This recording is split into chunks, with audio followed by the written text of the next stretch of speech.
Приветствую вас, уважаемые зрители! Это клуб Хельсинг и я, его руководитель Вейс Владислав. Сегодня я хочу вам продемонстрировать навесной Лазертаг комплект для страйкбольного привода. Нюансы его конструкции я вам объясню чуть позже, а сейчас давайте продемонстрирую, как он работает.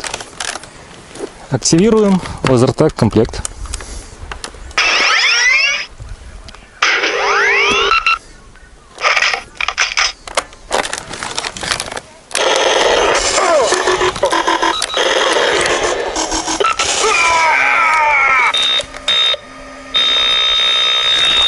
Стандартная работа Лазертаг комплект. Теперь я его демонтирую и верну привод к страйкбольному виду. Отключил все. Первым делом достаем шплинты.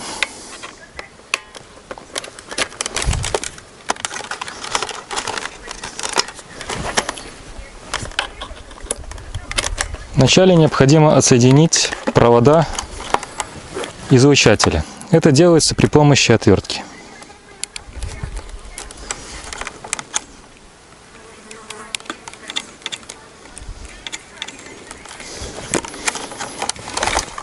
Можем открутить излучатель.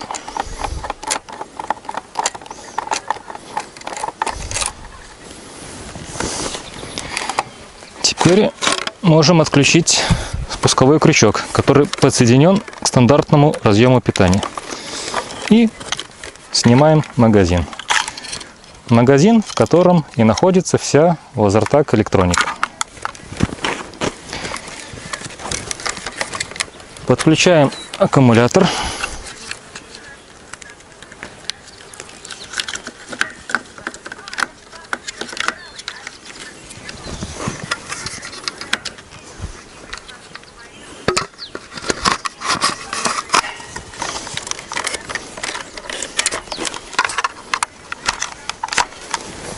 Накручиваем пламя-гаситель.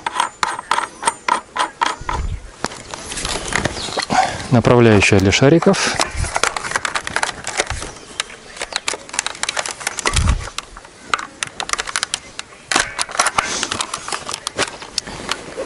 Очки для безопасности глаз.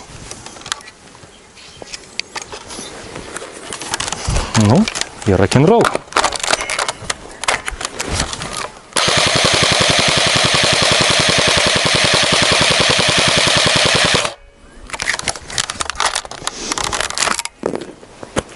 Ну что ж, давайте теперь посмотрим подробно на конструкцию моего изобретения.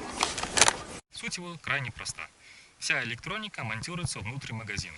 Это элементы питания, здесь это пальчиковые батарейки, динамик, замок включения, кнопка перезарядки, лампочка индикации, естественно, плата управления, вот она.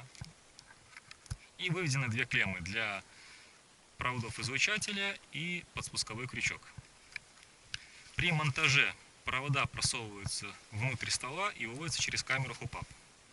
Подключаются соответствующие, провод соответствующего цвета, клемму соответствующего цвета. То есть зеленое к зеленому, коричневое к коричневому, черное к черному, желтое к желтому.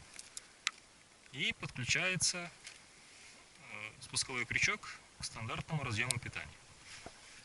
Когда все подключено, комплект может быть в игре. Естественно, при такой реализации не получится реализовать режимы огня и перезарядку на затвор. Но с другой стороны, не нужно покупать второй ствол, хватит и одного, только купить магазин и излучатель. Для корректного монтажа электроники магазин желательно, чтобы был на 30 патронов. В качестве исключения могу продемонстрировать магазин СВД, но это в качестве исключения со встроенным элементом питания. Очень долго мудохался, пока туда всю электронику всунул. И вот пример со встроенным элементом питания. Это плата Лазервара. Тут по-другому не могло получиться, потому что их плата питается от батареи 7,4 вольта. Играем за красных! Естественно, у производителей, как ЛСД и Polygon, есть свои варианты навесного оборудования, но они выполнены навесными блоками, которые крепятся на планку Пикатини сверху. Вот такой блочок становится. Говорят, что страйкболистам это портит антураж, и потому популярностью эти навесные блоки и не пользуются. Встроенный блок в магазин, я думаю, антураж не портит и страйкболистам может приглянуться. Таково мое мнение. Более подробное описание будет под видео, также ссылки на предыдущие посты подобной тематики. Если есть какие-то вопросы, пишите мне в личные сообщения, либо оставляйте комментарии под видео. Надеюсь, вам было интересно. Спасибо за внимание. До новых встреч. Всем до свидания.